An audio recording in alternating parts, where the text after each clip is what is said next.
What's up, guys? Ches Critta. So, been out of the loop for a little bit here. Apparently, there was a lot of confusion about the conversation that Corey and I had, and I will just state clearly, and this is the last time I will ever speak of it, is that the First Amendment stands with me. And go read the First Amendment if you need to know what that is.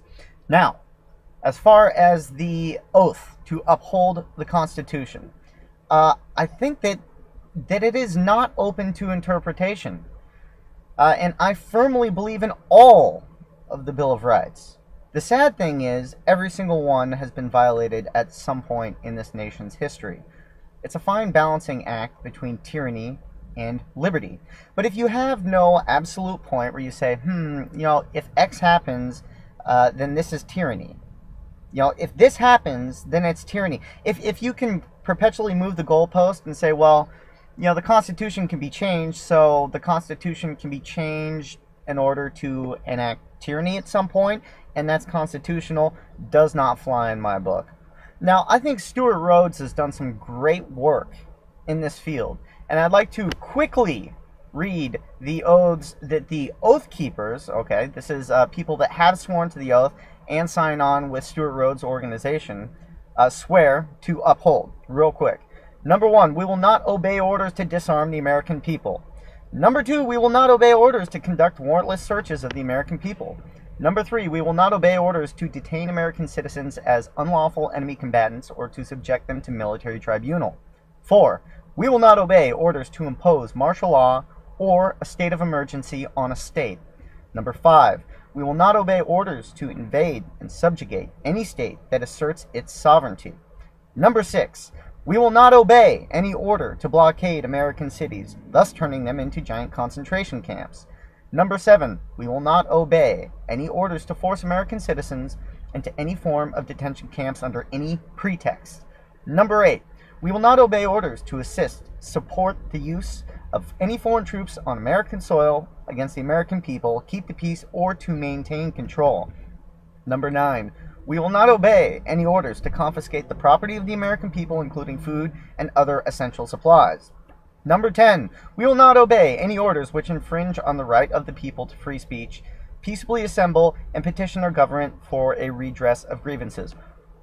I can say, off the top of my head, looking at every single one of these, that there has been an oath keeper, not of his organization, I will say an oath taker, that has violated every single one of these rights on behalf of the government.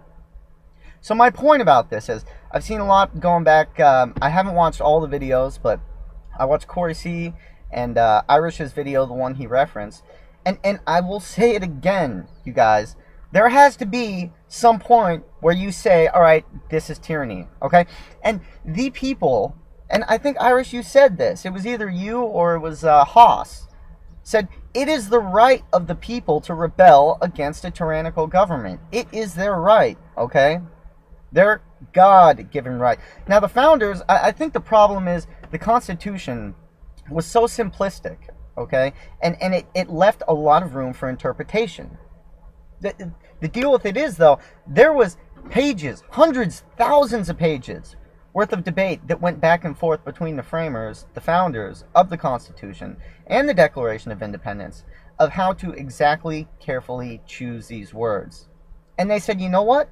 If all this, for whatever reason, if you guys can't keep it, if despotism comes, if tyranny rears its ugly head, if someone screws with your First Amendment, Second, Third, all the way through to the end of the Bill of Rights, then it is your responsibility.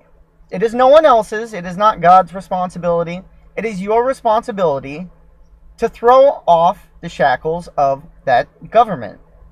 And this is a deal. Now, I was talking with a buddy of mine this weekend, and he did an interview video. I'll post it below. Trade of Consciousness. He was asking me about the idea of the silent protest. Now, here is my problem. You can't protest anymore.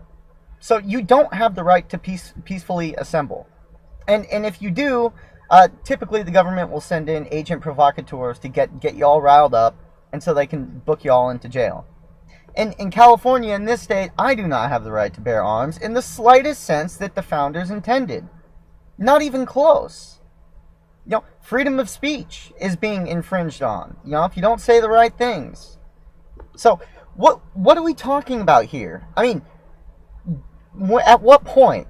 At what point? And again, I hate to keep harping on this, but orders we will not obey to disarm the American people. It's been done. Okay? Hurricane Katrina.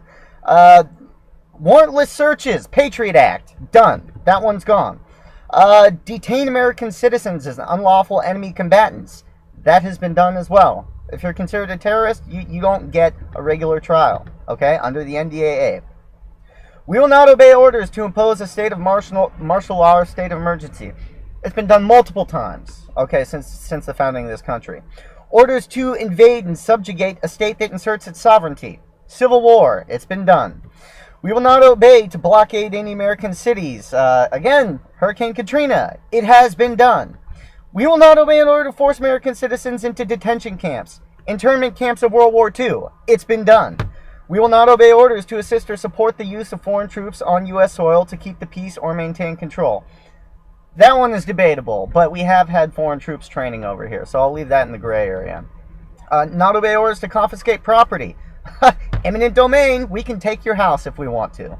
And the orders to infringe on the right of free speech, peacefully assemble. Okay, virtually every single protest that you don't get a permit for that is organic, yeah, you're going to catch a beat down from the cops.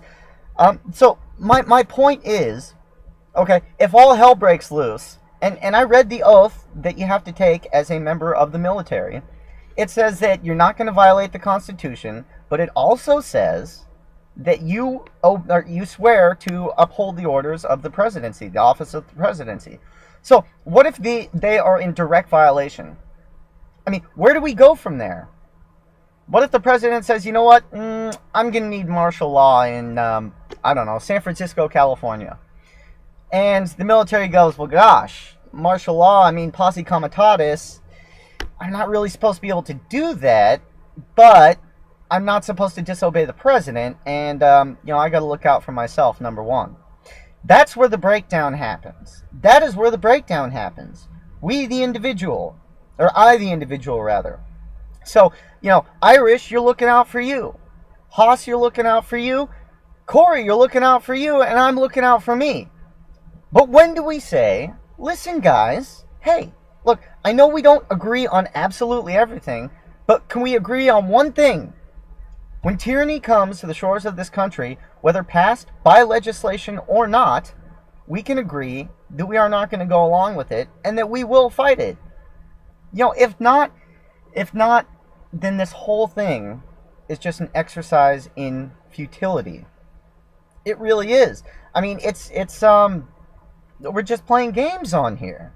If you can't say that your God-given rights, for those of you out there that would harp on me about this, and natural rights, natural law, that they can't be taken away by man, if you allow them to be taken away by man, you never had them and you never respected them to begin with. Okay, now I'm also an advocate that says pick your battles. Okay, do not throw yourself upon the sword. And one of those battles that I'm going to try to pick, because I got someone that pushed me towards it, and it was an idea that I kind of came up with, is let's try to get the silent protest thing going. If anyone is interested, I want to get 1,000 people to silently protest. First of all, we have to come up with a structure, things we want. Basically, it's going to be about liberty, number one. And get 1,000 people in the state capital of California to do a silent protest. And for nothing else, either A, to catch a beat down if they want to take it that far, because we're not going to apply for a permit to do it. Number two, for media attention. Because a lot of people out there are silent. A lot of people aren't speaking their minds, guys. So I own a pretty good domain name that I think that we could use. Right below, message me if that's something you're interested in. We got to get the numbers, though. Without your help, I don't think it would happen.